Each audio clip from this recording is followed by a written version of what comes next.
بخيل بخيل بخيل. قيل من يا رسول الله؟ قال من سمع اسمي ولم يصلي علي، فصلوا عليه وسلموا تسليما كثيرا. حبيبنا في كل مكان، ازيكم عاملين ايه؟ يا رب تكونوا بخير، كل سنة وانتم طيبين ورمضان كريم عليكم يا رب. كنت منزل فيديو عن طريق عمل صناعة نفرتيتي من أسبوع. بعد التعليقات قالت ده حرام ودي أصنام. فأحب أقول لك يا أبو عمو، يعني مش بعملها أنا كأصنام وكالعبادة، أنت خدها ما تعبدهاش، والعياذ بالله، لا إله إلا الله محمد رسول الله. الحاجة دي كانت لما تجيلنا من الصين، فمش حرام ان احنا نعملوها عندنا في البلد. على الاقل وفرنا عملة ووفرنا بضالة. شباب كتير قدرنا بفضل ربنا سبحانه وتعالى، وبفضل تعليقاتكم، وبفضل تعليقاتكم الإيجابية طبعا، وبفضل المشاركة بتاعتكم والإعجاب بتاعكم، بفضل ربنا سبحانه وتعالى الأول، ثم تعليقاتكم وشيراتكم، قدرنا نوصل الشغلة أو الحرفة دي في أي مكان في مصر. فالشكر يرجع لربنا سبحانه وتعالى، ثم يرجع لبعض مشاركاتكم وتعليقاتكم الحلوة اللي هي دايما بتسعدنا ومخلينا مكملين في المحتوى الهادف. ليه يا أبو عمو؟ العلم اتطور وبلغ أوانه، وكل واحد فينا له هدف وله رسالة في مكانه، يا نأديها صح ونخدم البشرية بيها، يا كل واحد يلتزم مكانه. وزي يا ابو عمو ما قلنا وهنقوله برضو تاني، المشروع ده سهل وبسيط، واي حد يقدر يعمله في مكانه وهو قاعد في البيت. للشباب اللي عايزة تصرف على نفسها، للموظفين اللي عاوزة تزود دخله، لاخواتنا الستات، ودول اهم حاجة واهم ما في المشروع دي، انك انت تعمل الشغلانة دي وانت قاعدي معززة مكرمة في بيتك. هتقولي اسوقه ازاي يا ايوب؟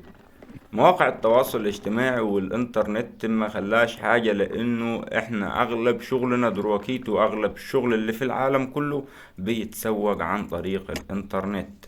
فمش بعيد على حضرتك إنك أنت تسوق شغلك على النت. زائد المنطقة عندك محتاجة إيه؟ محتاجة مثلا تحف، يبقى أعمل تحف. محتاجة أيا كان في الحرفة، لأنه الحرفة دي مجالها واسع وطويل جدا. فأنا مش عايز أقول لك، يعني أنت مش هتفهم مع احترامي الكامل لحضراتكم الصنعة في فيديو واحد.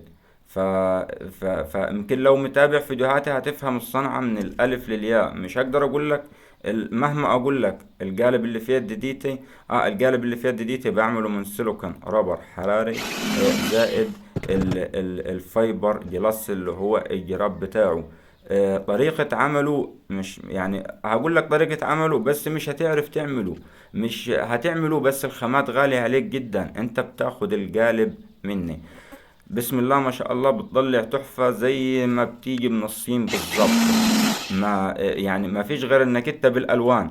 ومش هقول لك يا سيدي اشتغل بجبس، مش هقول لك اشتغل ببوليستر، مش هقول لك اشتغل باوبوكسي ولا ريزان ولا الخامات الغالية دي.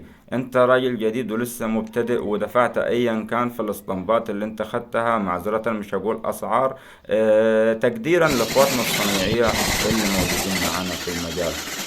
ثانيا، اللهم صل وسلم وبارك على سيدنا محمد. بتاخد القالب مني يعيش معاك سنتين وثلاثة وأربعة. مش هقول لك اشتغل في الخامات دي كهيتي ليه، اشتغل في الجبس. الجبس ديتي انت بتاخد القالب، بتفضي المادة منها جبس واسمنت ابيض، بتستنى 8 دقايق، بيطلع القالب معاك، التحفة معاك، البرواز بتاع سيدنا محمد صلى الله عليه وسلم. حاجة في قمة الجمال. أي حد هيعوز يشترى منك أو منك. ثانيا، بتتعلم الحرفة واحدة واحدة. أنا قلت لك ابدأ ليا بالجبس عشان ما تتغرمش بوليستر، لأنه البوليستر غالي و... وأي خامات تاني غالي. فانت ما ينفعش وانت بادئ تشتغل ببولستر بالحاجات لا، ابدأ بالجبس واحدة واحدة لغاية ما هتعرف انواع البولستر، هتعرف تشتغل بولستر، سواء شغل بولستر مفرغ او شغل كبس. ويا ريت لو مش متابع معاي تابعني عشان خاطر نتعلموا مع بعض خطوة بخطوة في الشغلانة دي. طبعا الاسطمبة اللي قدام مننا ما يقارب انها خلصت خلاص. اللي هي بتفكها كده. انا بطلع الاسطمبة اللي هي الاصلية اللي هي بتاعتها اللي هي معمولة ببوليستر ولا ايا كان الخامة بتاعتها اللي معمولة بيها. تمام. هذا الاسطمبة زي ما شايفين حضراتكم. بالصلاة على جمال النبي. ما تنساش تدعمنا بس وتعمل مشاركة عشان ربنا يجعلنا سبب في رزق ناس تاني، لأنه أنت بتكون مشاركني في الثواب اللي احنا بنعملوه دي يا أبو عمو. بتلف الاسطمبة بالاستيك اللي هو بتاع جوان العجلي. إمكانيات بسيطة وسهلة. والتسويق والله أسهل ما يمكن، لأنه في صنايعية كتير زعلان عليها جدا، اللي هي كتير صنايعية سابت الصنعة بتاعتها عشان خاطر التسويق. لا، التسويق اطلع وسوق. ما تقولش عيب، ما تقولش لا كسلان، الكلام ده كله اطلع في الشارع وكله هيحبك ويحترمك ويرفع لك القبعة.